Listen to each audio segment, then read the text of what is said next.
Welcome back to What Arty Noobs with General Disturbance. This is an FV4005 Stage II. It's a Tier 10 British tank destroyer. It's located on the northeast spawn of Serene Coast, and it's under the command of Jamie2006. And we've got a bit of a problem with this replay. We can't get any clock to come up. But the game will start, and we will get to see what happened, even if we've got no clock to work against. It's a fun replay, which is why I'm doing this, even though we've got no clock, because you want to see what happens. Well, many people call this a very overpowered tank destroyer, mainly because it's capable of firing HESH. In fact, this vehicle only carried HESH. In reality, it never carried the armor piercing or HE rounds which you see in this game. Now, Jamie has actually loaded nothing but HESH, and yep, gets a hit. 1,828 hit points on the FV4005, the Tier 10 Czech heavy tank. He just took a massive hit and then got wiped out by the Leopard 1. Now, these HESH rounds are capable of doing 1,750, which means he got a high roll, and they will penetrate through 230mm of armour. Now, this vehicle is based on the Centurion tank Mark III, developed in the 1950s, and it was designed to be able to take out the IS-3.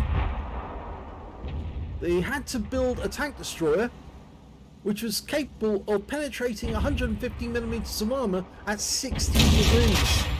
He's just killed an E3, but 804 hit points.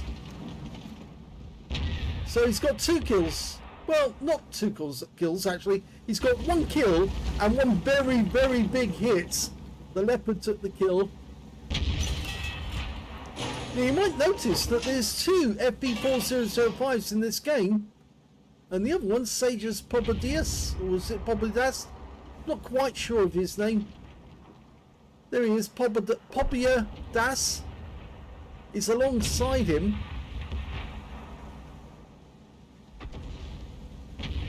Jamie's showing a clover leaf on the rear of his vehicle. I think he thinks it's rather lucky. Well, the actual turret, the turret armour, is very, very thin. It's only 14mm all the way around. So you can penetrate a HESH bomb with very little penetration at all. Even HE rounds will do it. Now, the original Stage 1 version of the FV4005 was an empty, casing. It was no, there was no turret armour at all. It was just an empty gun, or a 7.2-inch gun, which works out at 183, or basically 182.9mm in caliber. But they only had the gun instead of actually, and an autoloader, instead of having a traditional turret with some armour to protect the crew. In fact, this vehicle actually had the Stage 2 version, does have 2 loaders. Got that Object 279. Oh! And he gets another kill. Takes out the 279 with 1 shot. It had already suffered some damage. So yes, they didn't really need armour around the turret for the loaders, if of course it had an autoloader. But I suppose you really do need some turret armour to protect the gunner and the commander. The commander was also the radio operator on this vehicle. They're not doing so well. They're 2 down on the enemy at the moment. And it looks like our team are being pushed all the way back.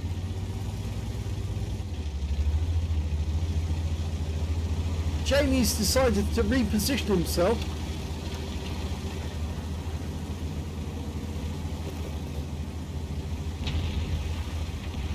Okay, let's see if he can help out on this flank.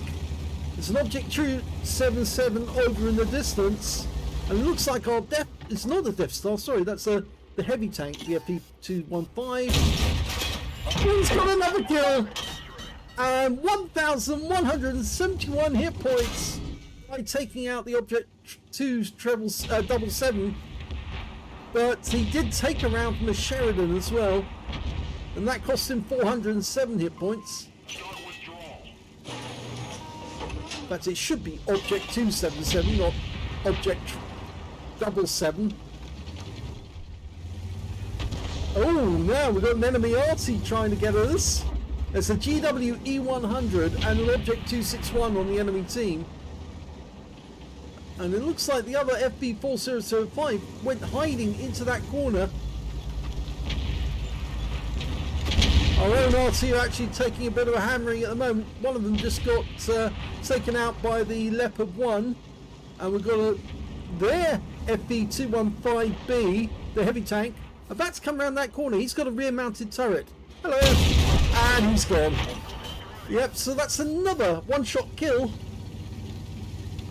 So that's 4 kills now for Jamie. It's a bit of a surreal battle, you might say. They're still down on the enemy by 2 tanks.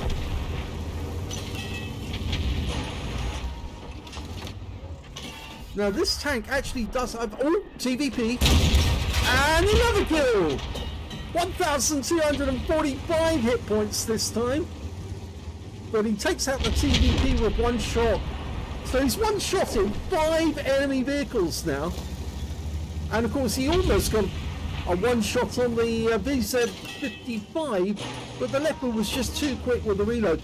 This is one of the real problems for this tank, the reload. Oh, he didn't get that one. The reload time for this tank normally would be 28.76 seconds, but he's actually got 23.64. So he has knocked a few seconds off, and all his teammate in the other FV4005 took a hit. Now, as you know, I refuse to call this vehicle... Oh, he's gone up. He's blown up. I refuse to call this vehicle the normal term that people give for this, because after all, this vehicle was designed to fire head. It's not a crap house, as some people might call it. No, it is actually a Hesh bomb.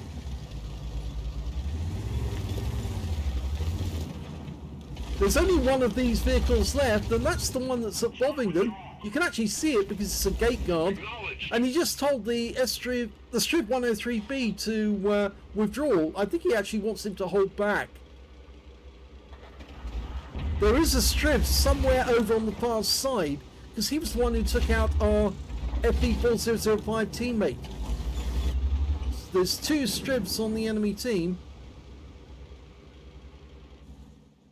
So I think the other Strib took that to heart. There's one of them. He's down by the near his own cap, and he's being attacked by the T100. He's trying to get a shot. Decided not to shoot. I'm wondering why he did that. Well, he auto-aimed on, but he didn't get a kill. The other Strib is over by our Strib, so they're fighting it out on that corner. And looks like Jamie's going to ignore the other Strib over there, and he's heading for the enemy's cap. Now, this tank is not particularly fast, only 32 kilometers an hour, and they've killed the Strib. In fact, it was the Object 261 who got the kill shot. But no, this vehicle wasn't particularly fast because it was loaded down with so much weight. It's 54 tons in weight, mounted on top of what technically is a main battle tank, or a medium tank you might say. So it's a bit underpowered really. 950 horsepower, but it is just having to carry such a large amount of weight. The 7.2 inch gun, I believe, was actually fashioned from an artillery piece, and well, it is basically got the largest pen of any of the vehicles in the game, any of the tank destroyers in the game.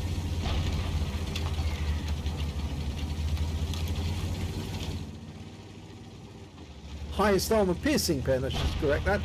Okay, well, there's now an Object 261 left on the enemy team. and they've got two Arties, a GW E100 and an Object 261. The Striv is a one-shot for sure, so we just got to get the couple of Arties first.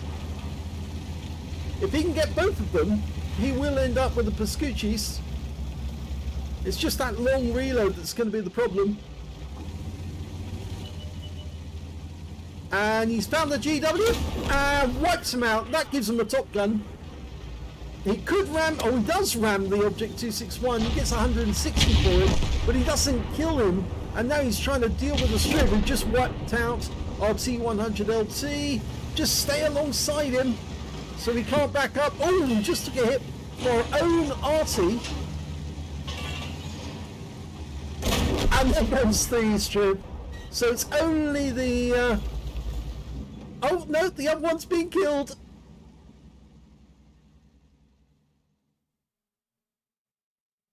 Here's the end of battle stats, and that was an ace tanker game from Jamie2006 in the Hesh farm, the FV4005 Stage II.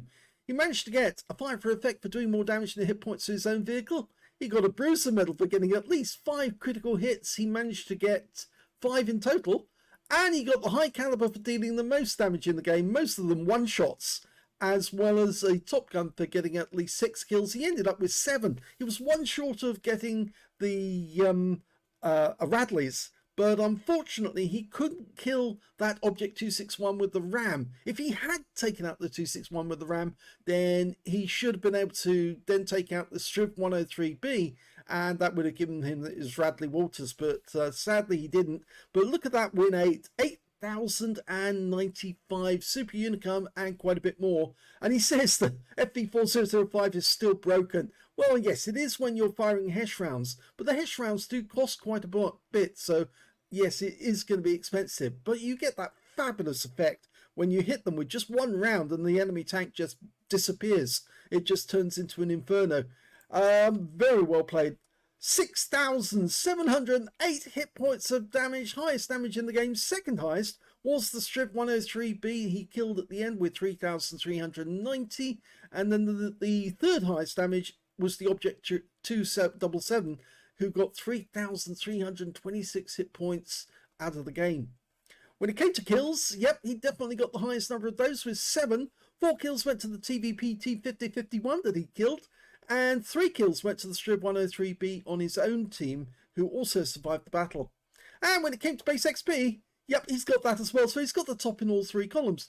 1,116 went to Jamie, 1,062 went to the Object 261, who also got a Confederate, and 917 went to the T100LT, who sadly died when he took on the Striv 103B right at the end. And so, yes, I think he was just trying hard as he could, but under the circumstances, he did get a large amount of damage in that Striv, but unfortunately, Striv was able to lay around onto him and finish him off in time. We look at detail. 10 shots fired, 8 direct hits on the enemy, 7 penetrations. I don't know why he didn't actually shoot the Striv when he actually had the opportunity. He could have actually taken the guy out a lot earlier in the game if he just held his aim on the target and pulled the trigger. I'm pretty sure he would have smacked him, but then he took his aim view off the target, moved it around a bit, and then tried to auto-aim on and fire. And I think that was the mistake, because when he auto-aimed on, there was an obstruction in the way, and it just went straight to the center mass of the vehicle, and the center mass was actually obscured by a rock, and that's why he hit the rock and it didn't hit the tank and take him out. So if he'd held his aim when he did have it on target, pretty sure he would have got these Radley Walters in the end. He got 2 splash damage as well, 6,708 hit points of damage, of which 5,048 were at more than 300 meters. So you can see the vast majority of the damage he did was at very long range. 1 hit received, it was a penetration, yes, unfortunate about that. Nothing much he could do to stop that happening, but at least he didn't lose all of his hit points like the other FV4005. He did get hit once by splash damage from one of the enemy Arties. I think it was the 261, if I remember correctly, who actually didn't get around of it. But they were trying to hit him on more than one occasion, but they missed. 9 enemy vehicles were damaged, 7 were killed, and he earned 62,426 credits for the game, 24,346 for completing a mission, 86,772 altogether, but the cost of the ammo really hurt him as well as the consumables, because he actually ended up with a loss of 11,626, I think that's 26, yep, 626 credits at the end of the game. He did get 7 bonds because it was a tier 10 game, and 1,674 XP, and no multipliers because it wasn't the first game of the day. So the Heshbarn, yeah, designed to wipe out IS-3s. Let's have a look at the armor. Well, there, I did mention it during the game. 14mm armor on the actual turret. As I said, the original version, the Stage 1, actually didn't have any turret armor at all. It was just a bare gun with a gunner and a commander, but no loaders. It was an auto-loader device. In fact, actually, it might be quite interesting if Wargaming were to introduce a bare turret for the Stage 1 as a premium vehicle. That would be quite amazing, but they'd have to give it some additional advantage for not actually having all the armor around the outside, because that would make it vulnerable to artillery shells. As you can see, it's actually got the armor of the Centurion at the front. We've got 76.2mm on the upper plate, coming out at 93. Lower plate, 76.2, coming out at the same. The sides of the vehicles are 50.8 along the edge. It's got spaced armor over the tracks, which actually does help it quite a lot, because you can see with the spaced armor, it actually bounces it up from 50.8 all the way to 109.3 with the angling. So very effective there. And at the back of the vehicle, yes, it's got a plow. That's to steady the gun. After all, it is an artillery gun, basically, on a very, very, well, it's a medium tank, as I said. So yes, it needs something to stabilize it, because it's basically designed to take one shot at the enemy, wipe them out, and then change position immediately so it doesn't get taken out by return or by his teammates. You can see the back of the vehicle, 38.1mm. The spade actually does act as spaced armor. So if you do fire at the spade itself, then you're going to actually increase the armor from 38.1 all the way up to 50.1. But considering it's tier 10, most of the shells are just going to go straight through the spade as if it wasn't there anyway. So let's have a quick look at the collision model, or the live model rather. And you can see that virtually the entire tank is going to be perforated if the enemy actually fires the 183mm shell at you, because really it doesn't have the ability to stand up to its own sort of shell coming back at it. Really doesn't. Let's have a look at the modules. Okay, well, you can see the 2 loaders are standing behind the breach. They've got 2 massive ready racks for them to delve into, to feed into the breach. We've got the gunner on the right-hand side. We've got the commander, the TC on the left-hand side. He's also got the radio next to him because he is the radio operator as well. Driver is sitting up front, but he's actually on the left-hand side. You're seeing it because, after all, it's a British vehicle and we drive on the left-hand side of the road. We've got the engine at the rear. And it's sandwiched between 2 fuel tanks, as you'd expect. It's having to deal with a huge amount of weight, as I said, so that's why this vehicle is incredibly slow, because obviously it's very sluggish. It's a huge amount of weight for a vehicle that's really underpowered, which makes it a bit slow. I suppose if you did have the premium version, you could sell it on the basis that it can do a lot more in speed, and therefore make it into some kind of ambush machine which zooms around the battlefield. But that's only a suggestion for Wargaming. If they were going to bring the Stage 1 into the battle, that would be quite interesting, just to see 2 different ones fighting out between each other. Because after all, if you had one of these firing HE, with the Stage 1 version with no armor around the turret, then the crew are going to be very vulnerable indeed. So I hope you enjoyed that replay. It's certainly very interesting seeing all those one-shots. I didn't really want you to miss out on this replay. That's why we played it even without the clock. I don't understand why there was no clock at all. It just wouldn't play with it. I've tried just about every version of the client that we had available during that period, and it just wouldn't run with the clock. So yes, we did it without, because we thought, my gum, that was fun seeing all those tanks one-shotted out of existence. That was certainly pretty amusing, especially the size of the hits that he was getting out of them. Yeah, you can't really miss something like that because it's just too funny. Anyway, if you did enjoy this replay, please give this video a like, do subscribe to our channel, leave a little comment down below because it feeds the algorithm, and thank you for watching.